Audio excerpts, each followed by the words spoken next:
the body an environment that cancer hates. So we'll just define that again. It hates oxygen. Oxygen's the most vital element needed for life. And at our retreat, we have hyperbaric chambers. You've heard of hyperbaric chambers? Yes. Hyperbaric chambers were first developed for divers with bends. You said when we breathe in, we breathe in air, and air is about 79% nitrogen, it's about 21% oxygen, and a very small amount of carbon dioxide. And so what happened with the divers, they'd come up too quickly from the depths, and the nitrogen would go into little bubbles in the joints, in the muscles, and cause a lot of pain. So they discovered that if they put them into a pressurized container with oxygen under pressure, it caused those little nitrogen bubbles to disperse. And Henry's law states that more gas will go into a liquid under pressure. So with the hyperbaric chamber, the gas is oxygen and the liquid, of course, is the blood. But what they are finding is that people who are suffering from cancer, the hyperbaric chamber is helping because the oxygen is put in under pressure. It's the most vital element needed for life. Now, not everyone's got a spare $30,000 to buy a hyperbaric chamber, and not everyone can pay, I think we charge $90 a treatment, so there's a bit of expense there. So I'm going to show you how you can increase the oxygen going into your lungs, and that is by only nose breathing. So nose purifies the air, and it purifies the air through these little channels in your nose and little hairs in your nose. Mouth does not do that. Nose also warms the air. Mouth does not do that. It moisturizes the air, and mouth does not do that.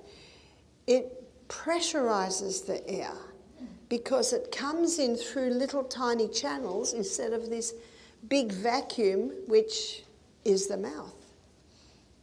And there are two main gases in our blood, and that is carbon dioxide and oxygen. We have 75 trillion red blood cells, and each red blood cell has 270 million hemoglobin. And the hemoglobin have every one has 4 docking stations for oxygen. So when you're breathing in, and in your little alveoli, you've got this gaseous exchange. So if the blood has 4 molecules of carbon dioxide, it can pick up 4 molecules of oxygen. But if the blood only has 2 molecules of carbon dioxide, it can only pick up 2 molecules of oxygen. So yes, you can overdo the carbon dioxide in your blood, but you can also underdo the carbon dioxide in your blood. If you breathe in through your nose and breathe out through your mouth, you lose too much carbon dioxide. So it needs to be in through the nose and out through the nose. And what that does is balances blood gases, and the blood gases are your oxygen and your carbon dioxide. And you've also got another exchange happening coming from the blood into the cell. And if someone's breathing in and out through their mouth, they can actually have too much carbon dioxide in their blood, but it cannot get into the cell because there's not enough carbon dioxide. So we need to breathe in and out through our nose, and that will give us more oxygen. Carbon dioxide also opens the bronchioles. We'll see that tomorrow when we look at respiratory. I think it's tomorrow evening we're looking at respiratory. But it also acts as a vasodilator. What's a vasodilator? A vasodilator opens the blood vessels. That's what carbon dioxide does. When you breathe in through your nose, it stimulates a release of nitric oxide. Mouth does not stimulate a release of nitric oxide. Nitric oxide is antimicrobial, antibacterial, but nitric oxide also is a vasodilator, opens the blood vessels. So breathing in and out through your nose will guarantee more oxygen at the cellular level because it balances the blood gases. Blood gases being carbon dioxide, oxygen, and nitric oxide. Mouth breathing will not do any of that. They've done experiments on monkeys where they blocked up their noses so they could only mouth breathe for several months.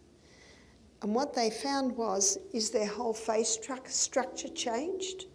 The mouth and the jaw dropped, and they were sick-looking monkeys. And what they found is their blood pressure went up. Monkeys' blood pressure went up. What would happen in humans?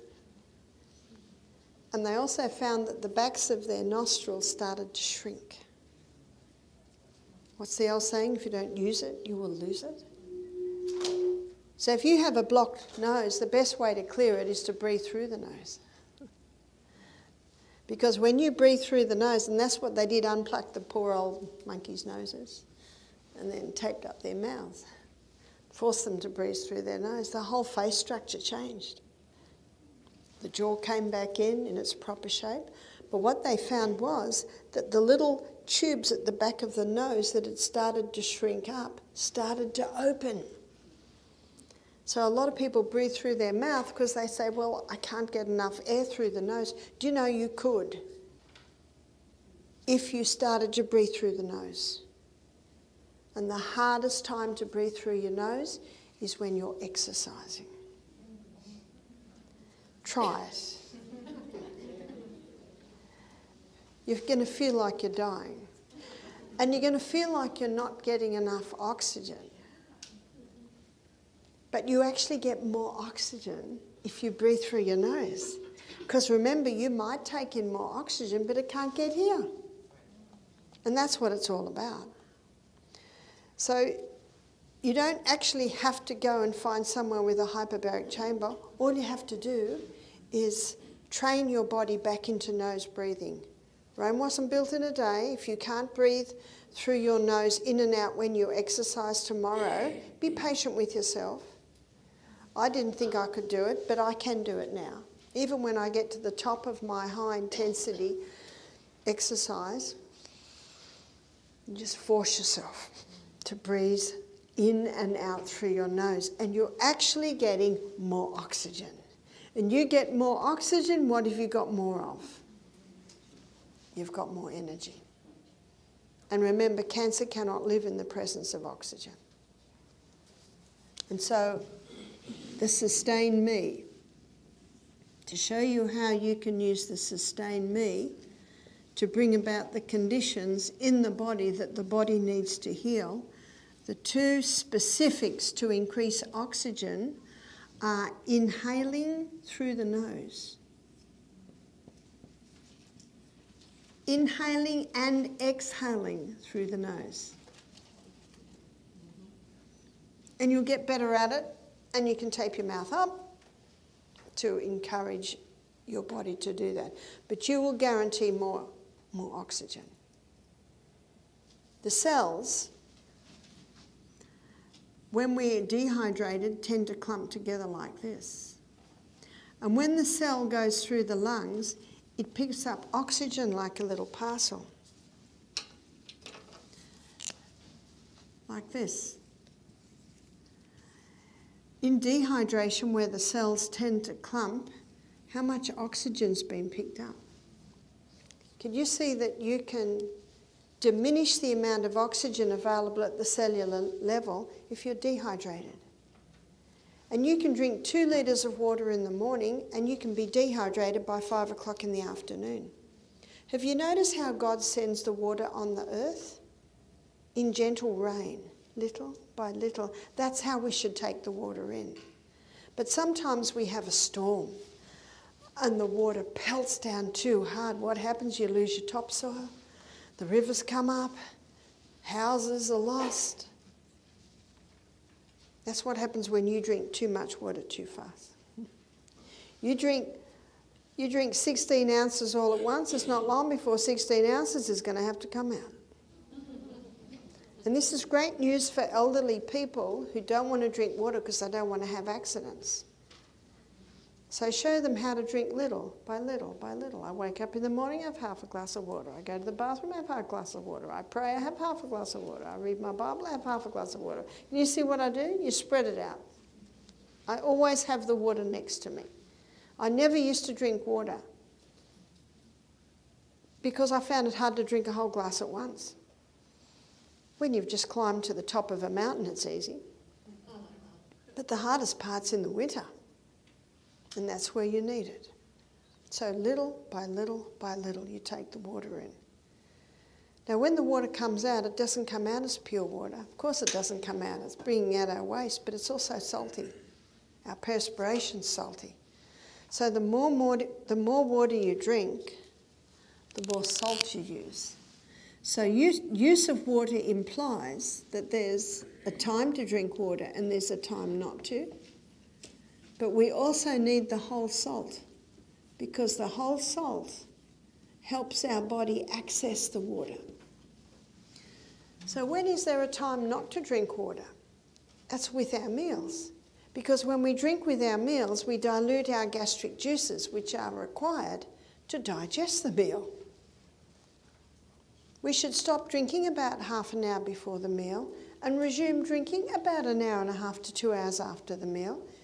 If you're thirsty after a meal, it's a clear indication that you sat to eat your meal dehydrated. Now, if you're thirsty after a meal, by all means have a mouthful. A mouthful's not going to make a huge difference, but it's more taking a large amount of water with the meal. And how many people were in such a fast society today? Run, run, run, rush, rush, rush. Sit to eat. Oh, no, I haven't drunk water. And the water is drunk with the meal. Then the gastric juices are watered down, and then digestion is slowed down because the stomach can't digest the meal until the gastric juices come up to a very acid condition. If someone says to me, I've got a very acid stomach, I say, fantastic, it's supposed to be. Did you know that dogs have 10 times the hydrochloric acid that we do? And you notice they don't get reflux or heartburn or stomach ulcers? But if you notice what they eat, they eat things that would kill us. My daughter's dog pulled the bone of a dead cow into the yard. What's that smell? And the dog's eating it. That's because hydrochloric acid is a very strong antimicrobial. Kills yeast, fungus, bacteria. So hydrochloric acid is actually necessary. It's a very important part of our digestion. There's only one part of the body that should be acid, and that's the stomach. When you wake up in the morning, it's not acid. It only becomes acid when the hydrochloric acid's released because you smell, think, start to eat food, and it's released. And we've got a thick mucosal wall lining the stomach to protect the stomach so that the acid doesn't eat the stomach. If we comply with these basic laws that are guaranteed to sustain us, then the body runs well, digestion runs well. But remember, our body is a creature of habit. And if someone's been on antacids for 20 years, they're going to have to retrain their body back. Do you know what's happening with long-term antacid use? Colon cancer. Because what's happening is the food's not getting broken down properly, so partially digested food is getting into the colon that should not be there because it should already have been absorbed, but it can't be absorbed because it's not broken down to the state it should be. And so bacteria and different microbes have to be produced to try and calm down this partially digested food and then contributing to colon cancer. No, the acid's not the stomach. It's not the problem because it should be acid. So I say to someone, how do you know it's acid? Well, it keeps coming up. Well, the problem's not the acid. The problem's the little gate here. So it's called the cardiac sphincter, that little gateway that goes into the stomach. And if the acid's coming up, the problem's not the acid, the problem's the gate. So why is the gate weak? Because the person's eating breakfast like a pauper, lunch like a pauper, and supper is the king and the queen together. How many people do that? And then when they lie down to go to sleep, gravity causes that food to push against the cardiac sphincter, weakening it. Now, it's not the odd day you might have an evening meal, or the odd day you don't. It's what you do every day. It's week after month after month of having that large meal at night, little by little is weakening that cardiac sphincter. Stress, the cardiac sphincter is a muscle. And when we're tense, it opens.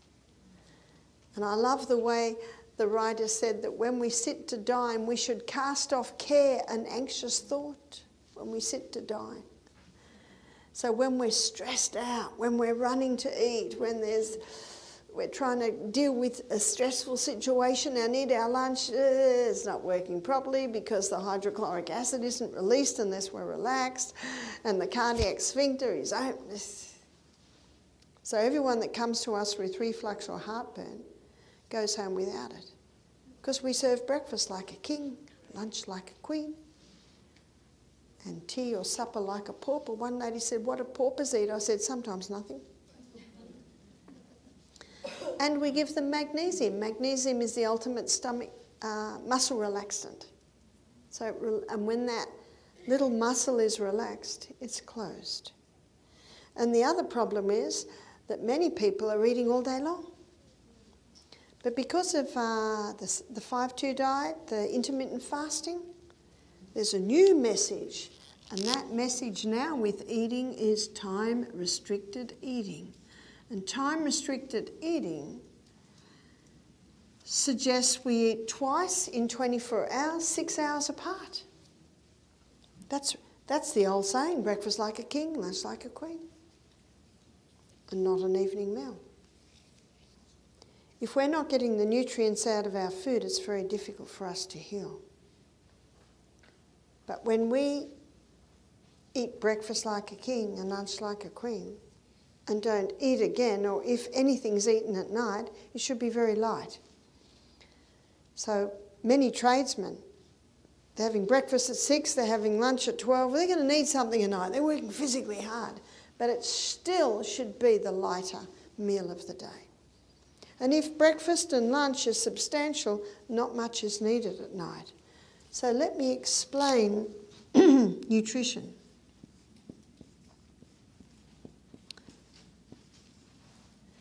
And I mentioned 3 food groups in the last lecture. These food groups are the 3 essential food groups. So the 3 essential food groups are fibre. Why fibre? Because our gastrointestinal tract needs to be swept every day. And fibre not only sweeps the gastrointestinal tract, but fibre also stimulates peristalsis.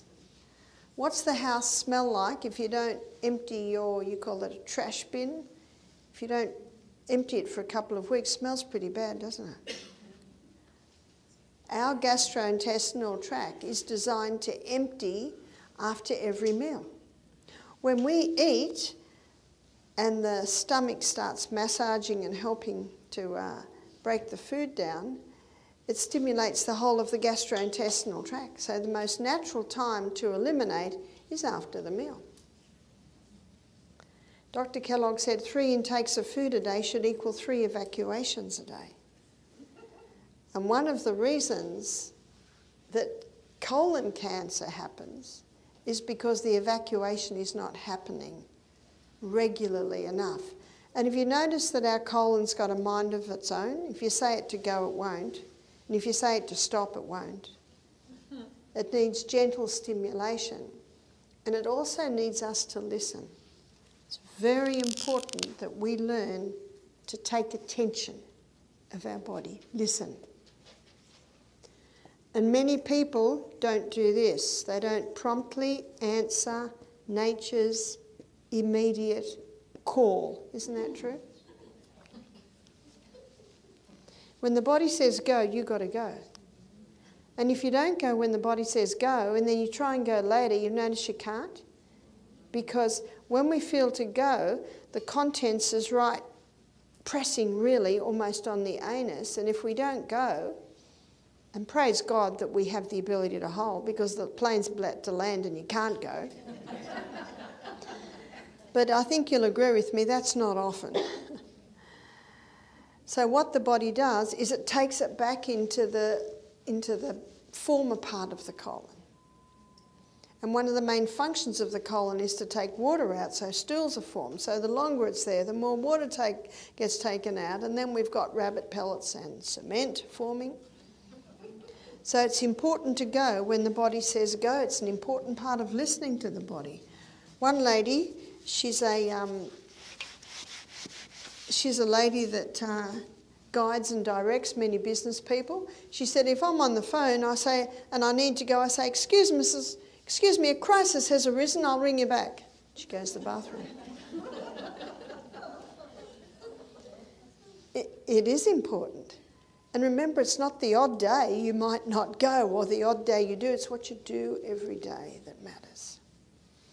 And fibre gently stimulates the colon, and fibre also sweeps the colon. So one of the main causes of colorectal cancer is a refined diet with no fibre and a high meat diet which has no fibre. Sometimes when people are reading that grizzly steak, they think that's a lot of fibre. It's not fibre. It's not fibre at all. And the only way Dr. Robert Atkins got away with his high meat, high fat diet was his patients had to eat 3 cups of vegetables a day. The vegetables moved things through because he knew that it had to move. The highest fibre food is really your vegetables, certainly your fruit as well. But remember, your vegetables are high in fibre, high in minerals, low in sugars, whereas your fruit, it's high in fibre, but it's high in sugars and low in minerals. So it's your vegetables that are your healers.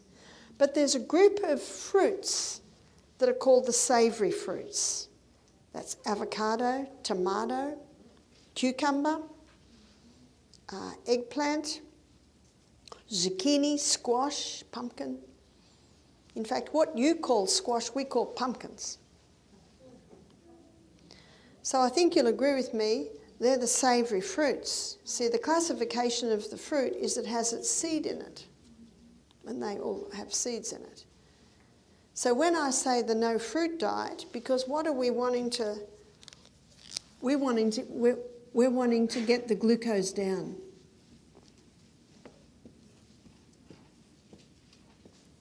And so we advocate the no fruit diet for 6 weeks. So what does the person eat? Well, we've got our second essential nutrient, which is protein. Yesterday, or this morning I should say, we looked at the crossword bands in the DNA. They're made up of amino acids. We looked at the new cell. It's made with amino acids. Amino acids is a breakdown from the protein that we eat. You can't maintain the proper functioning of the body without protein. You cannot heal without protein. And your best proteins are your plant proteins. So your plant proteins are your legumes. In his book, The Plant Paradox, Dr. Stephen Gundry, he says, don't eat legumes, they're high in lectins, and lectins are inflammatory molecules. But if you read the fine print, if it's well rinsed and well soaked and pressure cooked, there's no lectins. Sally Fallon, in her book Nourishing Tradition, she looks at the traditional way people used to make food. And if you make food in the traditional way, long, slow cooking, what did they used to do with the legumes? They'd soak them overnight, then they'd rinse them well, then they'd put the corner on the fuel stove and they'd just pop away in the corner. Well, we can replicate that with the slow cookers. I had lunch at Chipotle's today. I love beans and greens.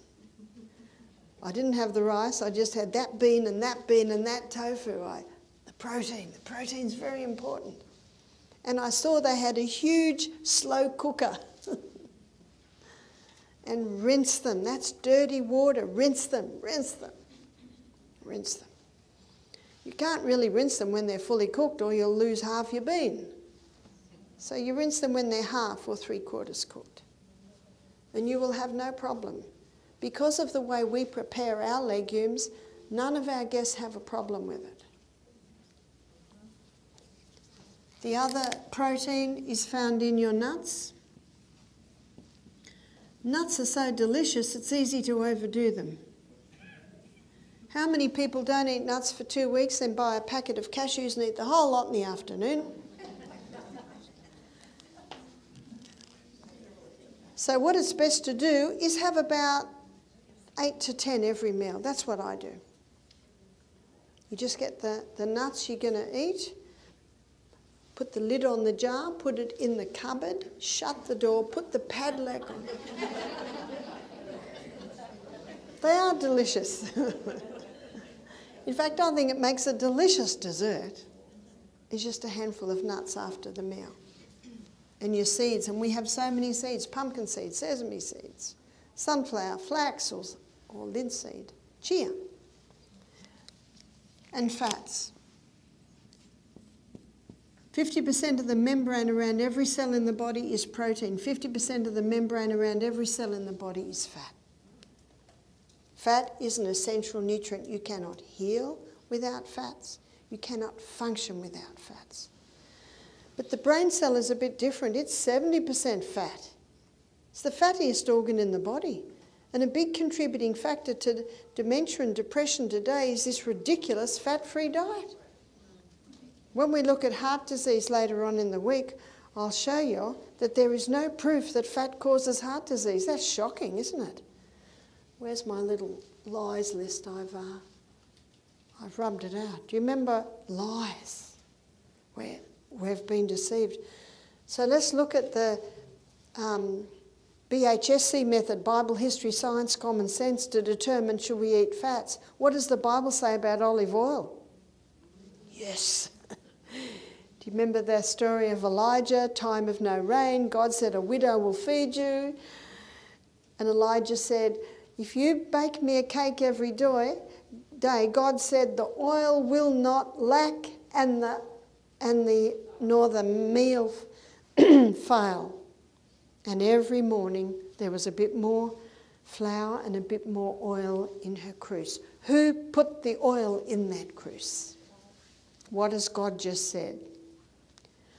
We need the oil. I'm sure he didn't give her a quart a day. It's concentrated. We don't need much, but we do need a little. So the Bible says yes to fats. History shows us that the fats have been eaten for centuries. Science shows us that every membrane is 50% fat. Science also shows us the brain's the fattiest organ in the body. We need the fats. What are the best fats? The nuts, the seeds, olive and coconut oil. They're the two oils that have been used for centuries, and they're the two oils that are extracted from the flesh of the plant. In fact, traditionally, women could even extract those oils in their kitchens. They're the three essential food groups. The non-essential food group. The non-essential food group is carbohydrates. Carbohydrates are not bad. It's only when they're overdone and refined. And when someone's wanting to lower the glucose, because remember, the cancer cell consumes 15 times the glucose of any other cell, it's important to get the carbohydrate content down. So what does the person eat? Breakfast. What's a breakfast on someone with a no-fruit diet? A breakfast might be avocado. We suggest 50% raw, 50% cooked. Cooked will deliver what raw won't, and raw will deliver what cooked won't. That's what I aim for, 50-50. Avocado, tomato. My daughter grows microgreens. Magnificent. So maybe some greens, might be microgreens, might be lettuce, might be cabbage. And then maybe a cup of lentils. Maybe they've been cooked in the crock pot overnight. Maybe you prefer black-eyed beans. Maybe you prefer cannelloni beans. What one lady told me she did, Monday was lentil day. Tuesday was, you call it peas, don't you? Black-eyed pea day. Wednesday was kidney bean day. Can you see what's happening here? And there are so many legumes, you could just about have a different legume every day for 2 weeks. Tofu might be one day, as long as it's organic. As long as it hasn't been genetically modified. A friend of mine did a thesis on soy. She has one answer when people ask her about the soy. She said, it's really simple. God made it good, man mucked it up. So when you eat soy, just make sure it's organic, because an organic farmer won't use genetically modified seed. And Monsanto is so big, he wins every court case where people are pushing to get it set, labelled on, or set on the label.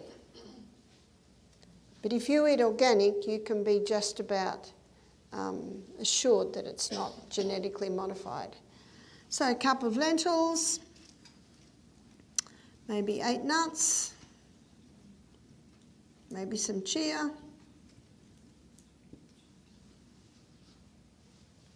might have some steamed veggies with it. What about lunch?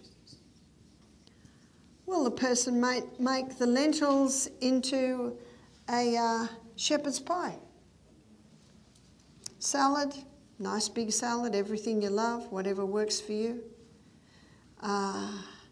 Cooked vegetables, so those vegetables might be baked, might be steamed, might be stir-fried, and then protein. And the protein might be, again, if it's your lentil day, you might do a lentil dal. You might do shepherd's pie. You might make it into some patties. There's many different ways you can do it. So you have a chickpea day. You might have chickpeas for breakfast, just in with some salt and herbs and a bit of oil. And then for lunch, you might blend it up and make hummus. For lunch, you might mash it up and make falafels out of it. So there's so many things you can do. So many things. And the protein will be the legume and some nuts and seeds. There are so many different legumes, there are so many different vegetables that you can have quite a variety.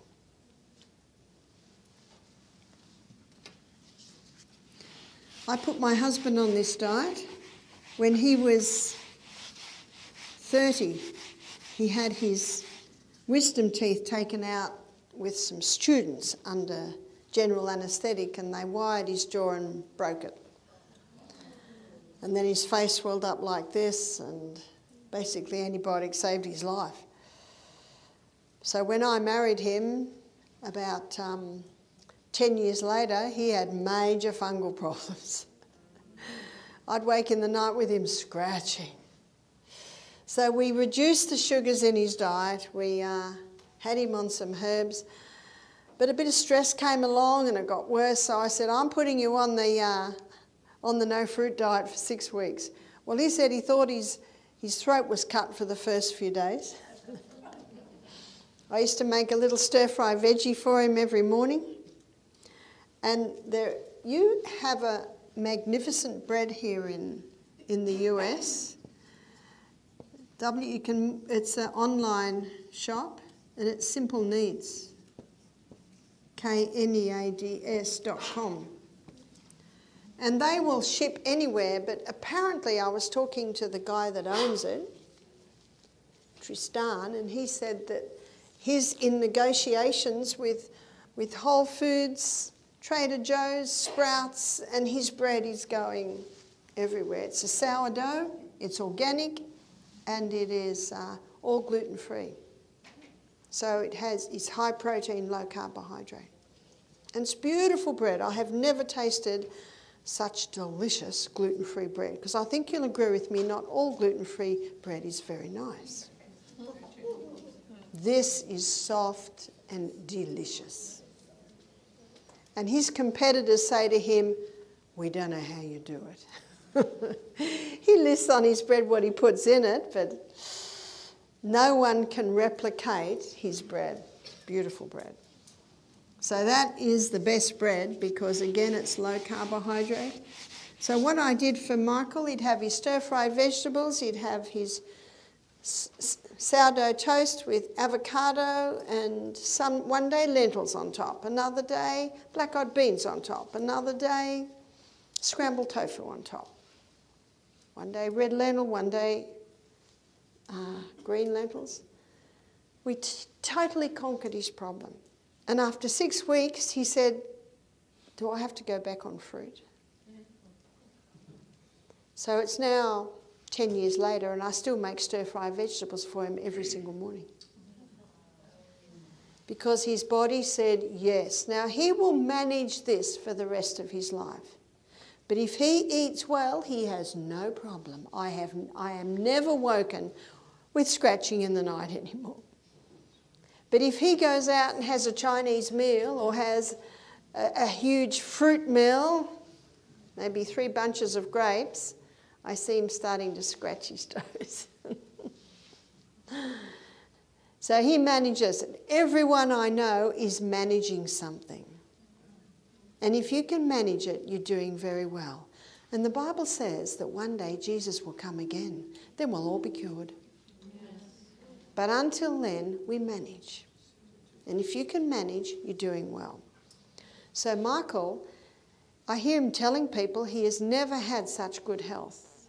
What is he, 65 now? And he has no health problems at all. He's conquered them by the way he eats. And he's home by himself now, and I get photographs. He's very proud of what he cooked for his breakfast, because when I met him, he could cook toast, that's about it. He cooks himself a cob of corn, steams some vegetables, and has avocado and tomato, and he has his sourdough toast. He's very proud of his breakfast. And this contains all of these, but it's low on the carbohydrates. He doesn't have cancer, but he just does very well on that diet because it keeps that fungal component that he battled for over 10 years. And he just thought he was going to have to live with that for the rest of his life. How many people think that? And yet we conquered it. We conquered it from the inside out. So what do you do after 6 weeks? Well, some people like Michael will say, "Do I have to eat fruit?" And I say, "No." And some people say, "I just can't wait to put my teeth into an apple." And so after 6 weeks, the person can go on a low, very low, sweet fruit like grapefruit, Granny Smith apples. And then they might stay on that for 2 months. And then after 2 months, they go on a little bit more fruit, which would be your cherries. All your berries are very low sugar too. And this is what Elizabeth Cott did, and she called that her maintenance diet. Now, I'm pretty sure that Elizabeth Cott today eats very similar to me. I actually eat a high fibre, generous protein, great fats, low carbohydrate diet. Why do I do that? I just love what it does. I have lots of energy, I sleep very well. Weight just stays the same. What does the Bible say? Prove all things, 1 Thessalonians 5:21. Prove all things, hold fast to that which is good. If it works, do it. If it's not working, keep adjusting till it does. But also there might be another factor, and that's time. Give it a little bit of time. In fact, one writer in Australia, he said, when you deprive cancer cells of glucose, it's like you have a sledgehammer effect on cancer cells. You see, to be able to function, to be able to survive, they need that high glucose coming in so they can run here. But when you supply the foods that slowly release the glucose, this pathway can certainly wait for that. And when you're at the same time putting heaps of oxygen, I should say, in, that functions very nicely. So you can switch the cancer cells from being the cancer cells back down to a normal cell by guaranteeing lots of oxygen and having a low glucose diet. And the third one is alkalis. The most alkaline foods are your vegetables, because vegetables are very high in minerals, and it's your minerals that are alkalizers.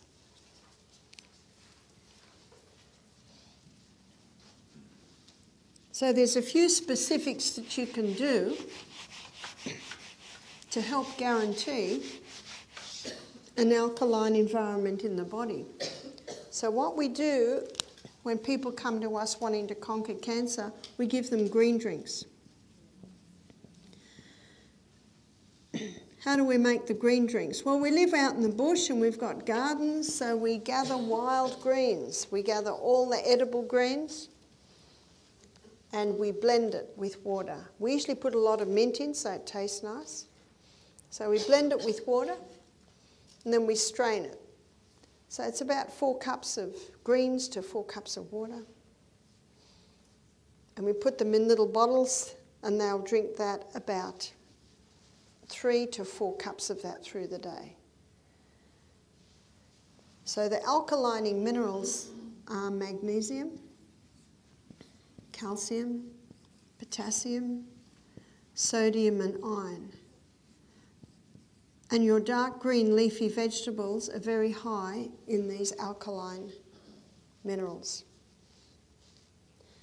So if someone doesn't have greens available to make a green drink, they can buy green barley powder or barley green powder, or you can buy super green powders. So you can buy these powders, and my suggestion is a teaspoon of that in a little bit of maybe lemon and water, then it makes it easy to drink. Maybe 3 to 4 cups of that a day. So these high alkaline minerals are alkalizing from the inside. What about sodium bicarbonate? Sodium bicarbonate is the ultimate alkalizer. But if you take sodium bicarbonate by mouth, all it will do is neutralise your stomach acid. So sodium bicarbonate will alkalise what it touches. And Dr. Tullio Simoncini, he's an Italian oncologist that wrote a book, and the title of his book is Cancer is a Fungus. And it was probably about 10 years ago that he put up on YouTube, and he showed someone with lung cancer, and he had a little camera in there and showed the cancer. And what he would do is he'd have a portacath in and he would inject sodium bicarbonate, and he had this little film clip where you could see the cancer basically shriveled up. You see, cancer loves an acid environment, and what sodium bicarbonate does, it gives a wave of alkalinity so it just can't survive. He was getting a 90% success rate. So did he get a Nobel Prize? No, he's in jail on a charge of manslaughter. They've taken all his qualifications away from him. Apparently he injected someone with sodium bicarbonate and they died, but you don't know the story whether they were about to die anyway.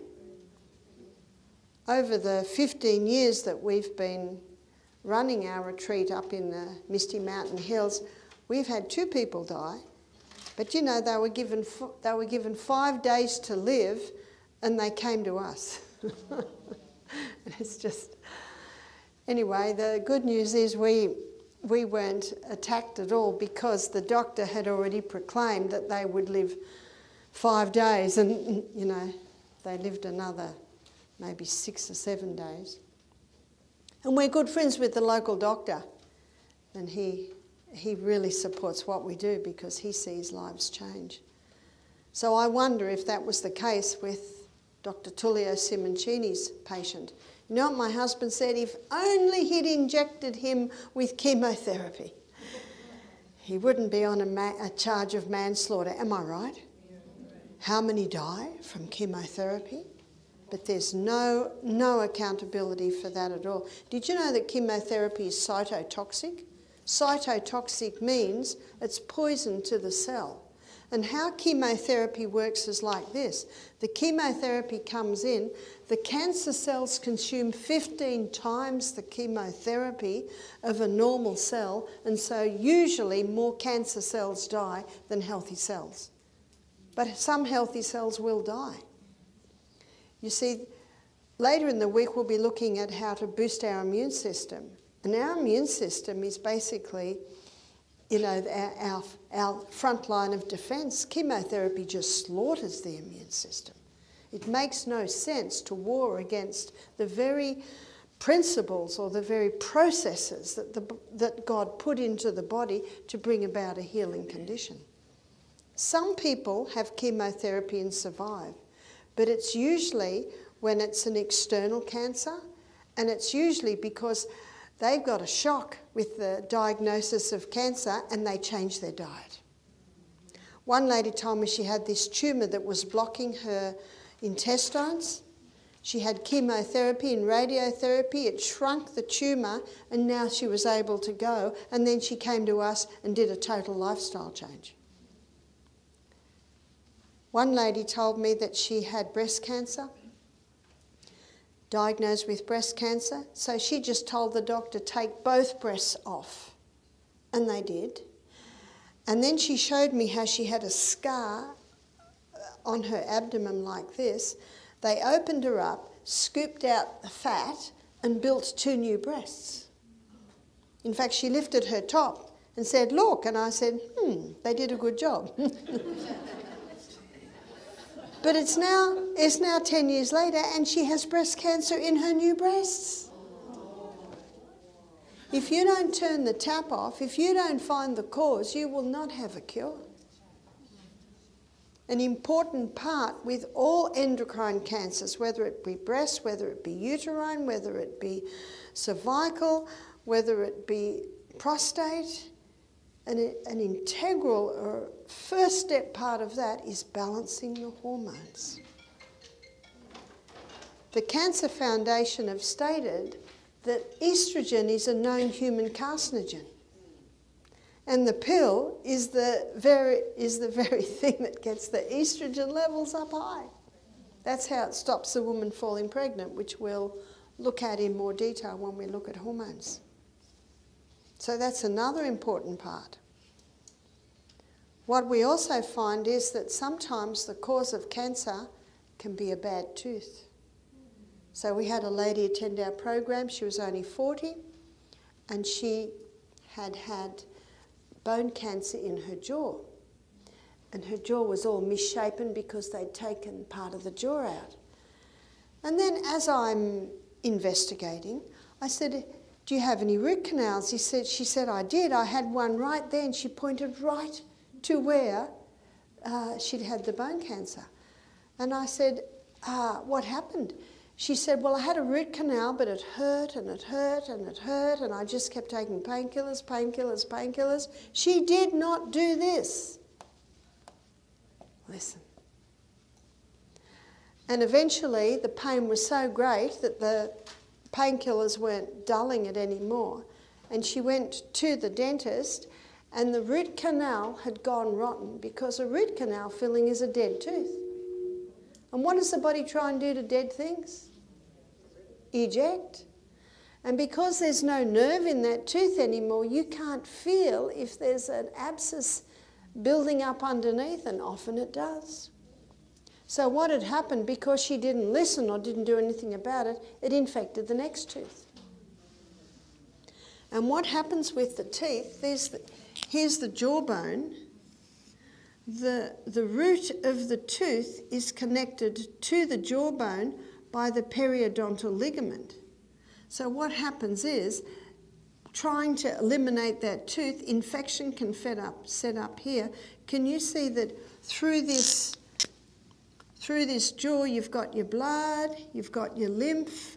It can poison the whole body. And so the doctor or the dentist had to take out both teeth.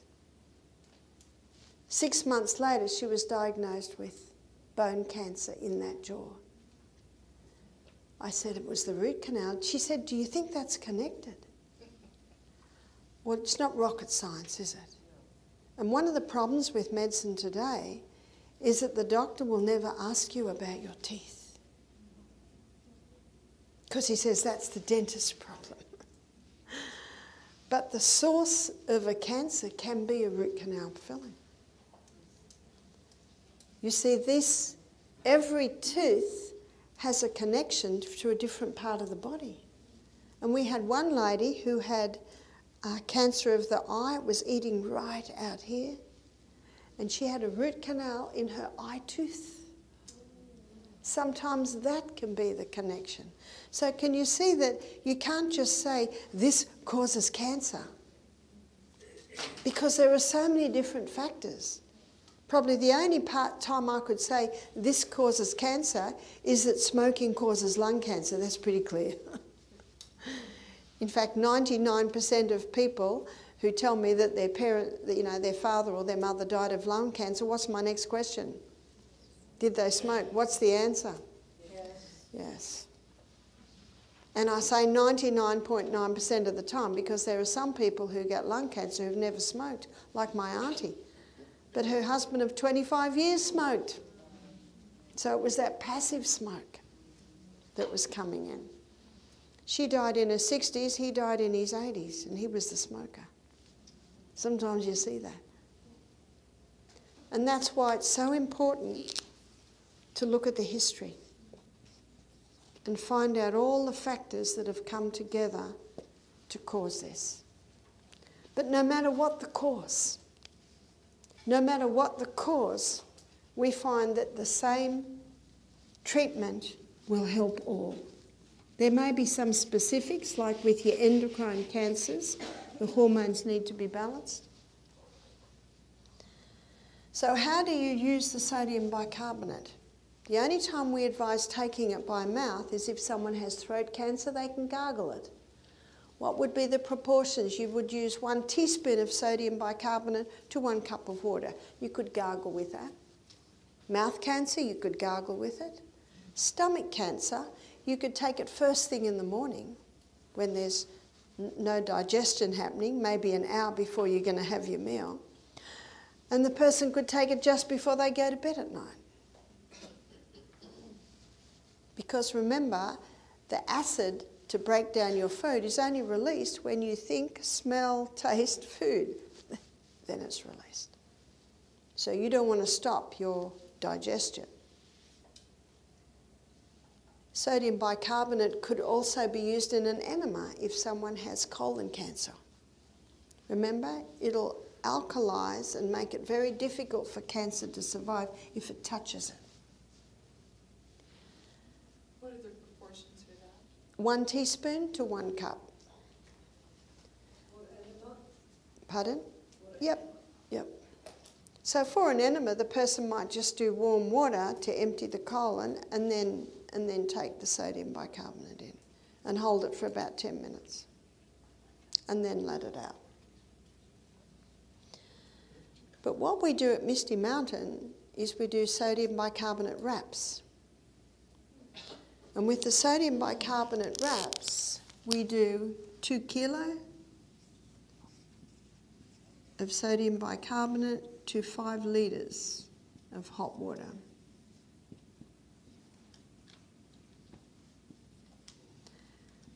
And with that, we usually do the juice of a lemon.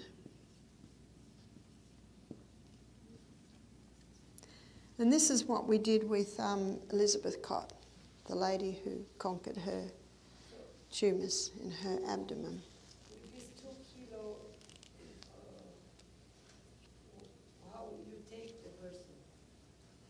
I'm about to tell you.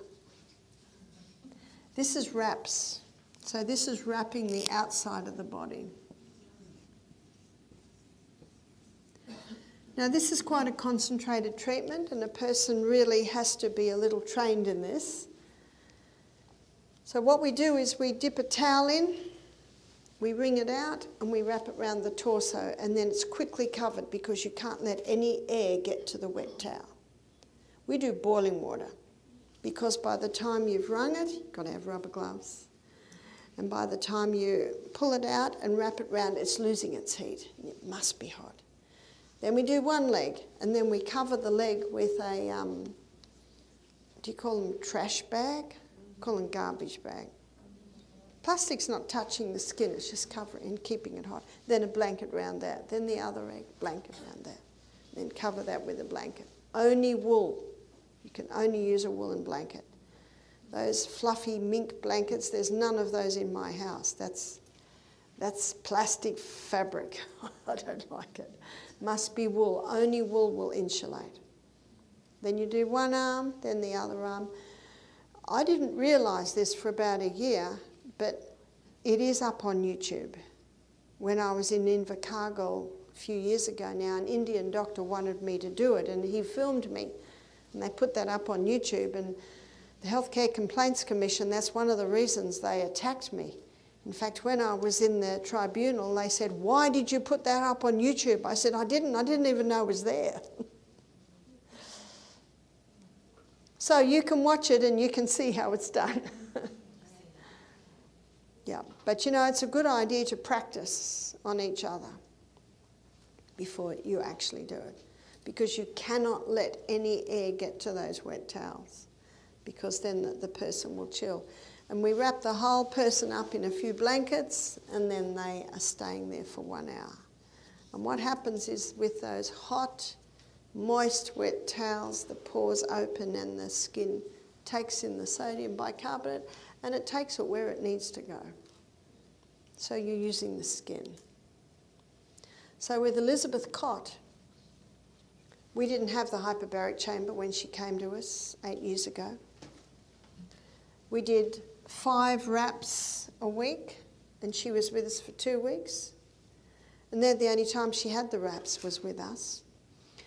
We gave her the green drinks, and she did castor oil compresses on her abdomen. Castor oil penetrates deeper than any other oil, and it can break up unnatural formations.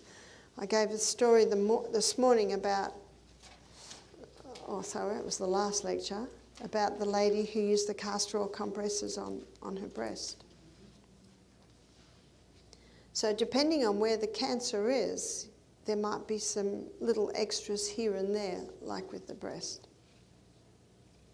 If it's uterine cancer, the castor oil compresses can be done on the abdominal area. If it's in the vagina, they can make suppositories, half castor oil and half coconut oil. And you know, you've got the fingers of a disposable glove, you pour it into the fingers, and when it solidifies, you cut them off, and there's your suppository. That can be put into the colon, that can be also put in the vagina. So depending on where the cancer is, there might be some water treatments that you would do, there might be some poultices that you would do. We'll be covering water treatments and poultices, I think Thursday. We'll do the natural treatments. So there are some specifics for different areas. But whatever the cancer is, we find it all responds to this. So we had a man attend our program who had prostate cancer. With prostate cancer, the balancing of the hormones is very important, and there's a herb called saw pimento. And saw pimento is excellent at reducing the inflammation of the prostate. He was a strawberry farmer, so we saw that one of his main problems was exposure to chemicals on the strawberry plants. We also, and it's not easy to discuss this one, but for a period of time, this man had a problem with pornography. And when a man ejaculates sexually, he exhausts all his zinc. And zinc is necessary in a roundabout process to help reduce the inflammation of the prostate gland. He had conquered that problem in his life, but for many years he was continually exhausting his zinc. Now, of course, it doesn't mean that a man and a wife can't have sex, but when it's being exhausted every day, every day, every day, every day. Now, I'm not talking about a young couple that's just got married. Of course, they're going to enjoy daily sex for a while, but you can see what I'm saying. When it's overdone over many, many years, it exhausts the zinc, and the zinc plays a protective role in protecting a man from prostate cancer. So you can see there are a few factors. When they came to our retreat, he really did not want to be there, but he didn't want to have chemo, he didn't want to have radiotherapy, he didn't like what the doctor was offering. So he came a little reluctantly, just knowing he had to do something. But his wife and his daughter came. He was in his 50s, his daughter was in her early 30s, and his wife and his daughter were really keen. And he was, oh, whatever. We said, raps. Oh, I don't know. And his wife and daughter said, he'll do it. And every time we gave him a green drink, he was, and they were, yes, he'll drink it. So he had this cheer squad with him the whole time. He enjoyed the week. We have our steam baths also. That's a great way. And I know some health retreats like Eden Valley, I know they do the hyperbaric chamber and also the fever baths. So there are a few bits and pieces that different people do, and they certainly all help. But I found that these were the three common denominators. And so at the end of, he just did 1 week with us. At the end of the week, we showed him a program he could do, so no fruit for 6 weeks, and then the low sweet, and then, as I explained before. 3 months later, we get an email from him. He said, I'm cancer-free. Now he's interested. He's very keen now. But I thought it was an interesting story because he was sort of half-hearted about it, but his wife and his daughter were, the good thing was he cooperated. But he's very interested now. So we have seen quite a few people recover from cancer. Much depends on the type of cancer, much depends on how advanced it is, much depends on how diligent the person is to do what you've got to do. Elizabeth Cott was very diligent, and she certainly got the results. So when people come to us with cancer, we say to them, we've seen 3 outcomes. We've seen turnarounds from cancer. We have seen 6 years happen when they were told they'd have 6 months. We've seen the last days made more comfortable. So whatever the stage of cancer, can you see the natural treatments are always a plus?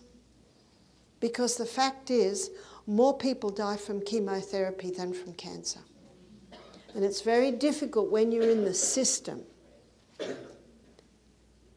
Very, very difficult to say no. That's why you're better to say, what is it? Don't call me, I'll call you. I'll seriously consider what you've told me.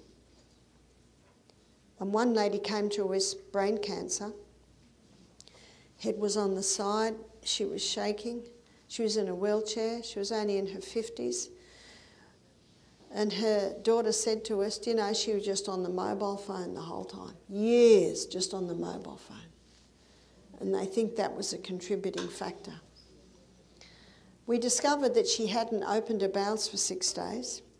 So we got things moving there. And we started to implement the basic program. She went home feeling so much better. In fact, the doctor couldn't believe the difference that he saw in her. 6 months later, she got the all clear. No more brain tumour. She was rubbing castor oil into it as well. But she still had the shake. She still had her head on the side.